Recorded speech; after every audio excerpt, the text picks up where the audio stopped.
Agenda 7.3, gracias por su compañía. La próxima semana se va a llevar a cabo el 12º Gabinete Binacional Perú-Ecuador. Además, en un día bastante importante porque el viernes 26 de octubre se cumplen 20 años del Tratado de Paz con el país hermano y se notan las diversas relaciones bilaterales grandes que tenemos en materias de seguridad, infraestructura, conectividad y también cultura. Por ello tenemos un invitado especial, nos encontramos con Gabriel Cisneros Adedrabo, él es viceministro de Cultura y Patrimonio de Ecuador. ¿Por qué? Porque se va a llevar a cabo este mes un importante festival en Loja y en donde el Perú va a participar de alguna manera. Nos va a explicar cómo es que se va a desarrollar este importante evento. Muchísimas gracias por estar aquí en Agenda 7.3 y por estar también en nuestro país. Explíquenos un poco del Festival Internacional de Artes Vivas. Gracias, Jennifer. Qué alegría estar junto a ustedes, queridos hermanos del Perú.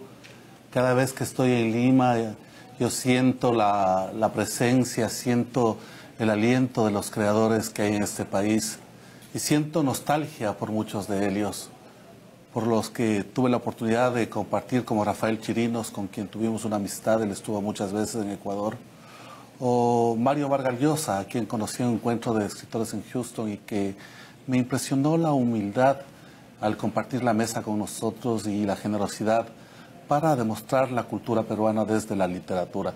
Creo que nuestros pueblos, Jennifer, nosotros, tú y yo, que somos parte de esos pueblos, tenemos muchas condiciones iguales, nos parecemos, nuestra comida, nuestros gestos, nuestra idiosincrasia, que esa guerra... Nuestra ubicación geográfica también, nuestra ubicación geográfica, obviamente, que esa guerra fue un absurdo de los absurdos.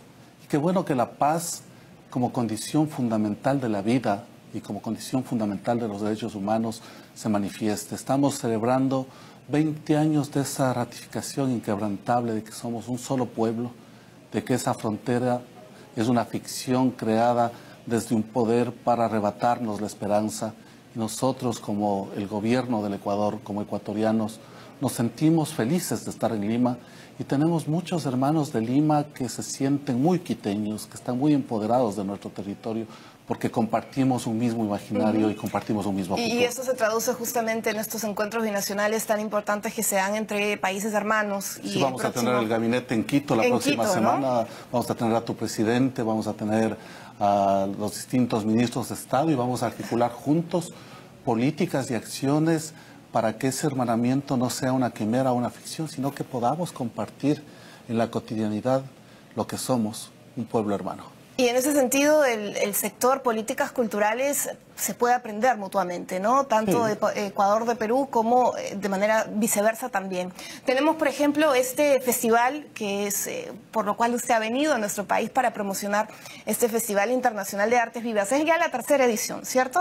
Nosotros hace 3 años como Estado, como Gobierno Central, creamos el Festival de Artes Vivas Loja. Este festival internacional que ya tiene 3 años, ha ido progresando. El primer año fue más local, el segundo fue más regional y ahora tiene una dimensión internacional extraordinaria. El primer año tuvimos más de 180.000 beneficiarios, es decir, más de 180.000 personas asistieron al IN y al OF del festival. El segundo año llegamos a 540.000 personas, triplicamos en cifra de públicos la cantidad de espectadores, pero no solamente que triplicamos en públicos la cantidad de espectadores, sino que el festival no solamente fue en Loja, el festival se proyectó a distintas ciudades del Ecuador, así que tuvimos el festival en Riobamba, que está en el centro del país, en Quito, en Guayaquil, en Cuenca, en Manta. En cada una de las ciudades tuvimos lo que denominamos Camino a Loja y los componentes del festival, que son 3 básicamente. Tenemos un componente estético de proyección de las artes escénicas, artes musicales, lo que denominamos artes vivas, un componente de formación de públicos, de diálogo con los públicos y de encuentro, y tenemos un componente formativo, de transferencia de conocimientos, donde los artistas dan y reciben a los ciudadanos y los ciudadanos dan y reciben a los artistas y los artistas con los artistas. Bueno, y esta suerte también de que llega público internacional para conocer el trabajo artístico que se viene haciendo a través de los programadores, por ejemplo. Sí, yo estoy aquí para invitarles a ustedes, a todos los peruanos, a que visiten el Ecuador. En mi país dice que quien no conoce Loja no conoce mi país. Parafraseando esto, yo diría que Quien no conoce Loja, no conoce América Latina. Loja es un espacio hermoso en la frontera sur para nosotros, en la frontera norte para ustedes. Es decir, desde Piura, vos estás a 3, 4 horas de Loja por tierra. Tumbes, ¿no? Toda la zona norte de Perú. Estás muy cerca de Loja y tú puedes encontrar en Loja toda una dimensión cultural del país. En Loja se han fraguado, si me permites, aquellas vanguardias estéticas y de pensamiento que le han ayudado a cobrar a mi país una dimensión de futuro. En Loja nació Benjamín Carrión Mora, que es el que funda la Casa de la Cultura. Ese modelo de gestión tan importante para nosotros los ecuatorianos. Ahora, un tema que nos interesa muchísimo es, claro, este encuentro, ese intercambio de lo que se está haciendo en el país de Ecuador, lo que se está haciendo en nuestro país. Y en ese sentido, un grupo teatral va a estar justamente ahí. La Plaza, sí, con una obra, Mucho ruido, pocas nueces, del gran Shakespeare, que ha estado durante 2 temporadas en nuestro país y ha sido un gran éxito. Es una deconstrucción y reconstrucción de Shakespeare. Creo que La Plaza se enfrenta al texto, se enfrenta a Shakespeare, lo cuestiona. Qué maravilla, ¿no? Cuestionar a un grande. Masculinos totalmente. Teatro isabelino neto, puro. Teatro isabelino, y se ponen a pensar, y decía hoy su directora, si hacemos caso a Shakespeare o hacemos caso a las mujeres que tienen que ser reivindicadas en un tiempo y en un espacio.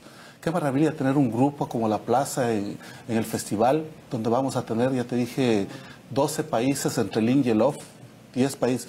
Bueno, ya te contaré lo que es el Ingelog porque estoy hablando un poco en chino, me parece. Además, es la segunda vez que llega un grupo peruano, un grupo artístico peruano, ¿no? El año pasado estaba el grupo Yuyashkanik, uno de los referentes. Él estuvo en el 2016. En el 2016. El año pasado tuvimos un taller con un referente peruano muy importante. El grupo estuvo en el 2016 y este año está La Plaza. Es decir, durante los 3 años de existencia del festival, Perú ha estado acompañando el desarrollo del festival de distintas maneras, ya sea en capacitación o en presentaciones artísticas.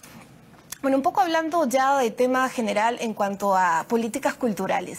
Se va, lo hemos dicho al inicio de esta edición, se va a llevar a cabo un nuevo gabinete binacional. ¿Cómo es el trabajo en materia de cultura que se viene realizando entre 2 países? Hace algunos días se dio a conocer esta intención de crear un eje turístico arqueológico entre Perú y Ecuador a propósito de este templo arqueológico de Monte Grande, donde se gesta el inicio, por ejemplo, los primeros vestigios del cacao. ¿Qué otras actividades se pueden trabajar para fortalecer el sector? Yo creo que la historia nos enmarca en algún quehacer común que debemos compartir. Nosotros tenemos una gran quiteña y una gran latinoamericana que murió en Paita. Manuela Sáenz. Manuela Sáenz, en Sepulta de Paita, como la llamó Pablo Neruda. Libertadora de libertadores. La libertadora de libertadores, que es un término que muchas mujeres lo cuestionan porque encuentran cierto... Precursor del feminismo, además, ¿no? Sí. Entonces, y tenemos una casa en Paita de Manuela que deberíamos pensar los 2 países cómo resignificar ese espacio histórico para recuperar la memoria en el imaginario del futuro de una mujer extraordinaria. Recuerda que no tenemos una tumba de Manuela. Nosotros hicimos hace algunos años como país la recuperación simbólica de su cuerpo, porque ella fue enterrada en una fosa común. En Paita, ¿no? En Paita. Y creo que por ahí comienzan. Son acciones como esta, la recuperación arqueológica que tú bien has marcado, el emprendimiento conjunto para generar políticas públicas en torno al consumo cultural y la negociación con grandes cadenas como Netflix. Yo creo que desde el sector audiovisual tenemos que trabajar Colombia, Ecuador, Perú, Venezuela, los países que estamos cercanos para negociar con las grandes plataformas de nuevos consumos culturales para generar recursos para el desarrollo de industrias regionales del audiovisual, para ser más competitivos. Nosotros justamente en ese sentido se había presentado una nueva propuesta de ley en cuanto a cine. Este año también se habla de una propuesta de ley en cuanto al libro, el impulso de la lectura, el fomento de la lectura. ¿Qué experiencias se tienen al respecto en Ecuador y las cuales podríamos también acuñar para nuestro país? Nosotros aprobamos en diciembre del 2016 la Ley Orgánica de Cultura, que es un marco jurídico neoconstitucional, es decir, es un marco jurídico de derechos. Y en este marco jurídico tenemos el sector de la memoria social y el patrimonio y el sector de las artes y la creatividad. En artes y creatividad y en el marco de la Ley Orgánica de Cultura, acabamos de lanzar el Plan Nacional del Libro José de la Cuadra. Estamos con una campaña de lectoría nacional porque queremos que nuestros conciudadanos lean mucho más. Estamos lanzando en el Plan de las Artes y la Creatividad también una política de fondos de fomento muy fuerte. Y estamos aprendiendo de Perú, justamente, que el Ministerio de Cultura de Perú tiene mucha más experiencia en todo lo que es gestión cultural comunitaria, puntos de cultura. Puntos de cultura. Al igual que Chile, al igual que Brasil. Formación de públicos también. Que sí, formación de públicos es parte de todo ese eje. Y necesitamos, como países, unirnos, porque frente a la vorágine del mundo, la construcción de industrias creativas de la cultura, yo creo que van más allá de lo nacional. O sea, las grandes transnacionales nos superan y si no estamos juntos, nosotros desde nuestras identidades diversas como países, va a ser muy difícil que podamos ser competitivos frente a una vorágine que sobre todo es excluyente para aquellos pequeños productores, porque el mercado trata de estandarizar los consumos. La industria cultural, lo que representa además en el PBI de nuestros países, sí, ¿no? en el caso de Ecuador es del 2.5% lo que aportamos al PIB. Bueno, finalmente el tiempo nos ha ganado. Rápidamente podemos dar la fecha de este festival. Sí. Se venden entradas además en nuestro país, ¿cierto? Sí, yo quisiera, porque el motivo de la entrevista fue invitarles a ustedes que nos acompañen a la tercera edición del Festival de Artes Vivas de Loja, decirles que los esperamos de la manera más amable, con el corazón en la mano. Usted puede tomar un avión a Piura, está a 4 horas de Loja y puede llegar a una ciudad que es muy amigable. El festival va a ser del 15 al 25. Del 15 al 25. Al 25 de noviembre puede comprar las entradas online, www.festivaldeloja.com. Bueno, muchísimas gracias por todos estos detalles. Nos acompañaba Gabriel Cisneros Abedrabo, viceministro de Cultura y Patrimonio de Ecuador. Gracias por acompañarnos y muchísimas gracias a ustedes por su sintonía.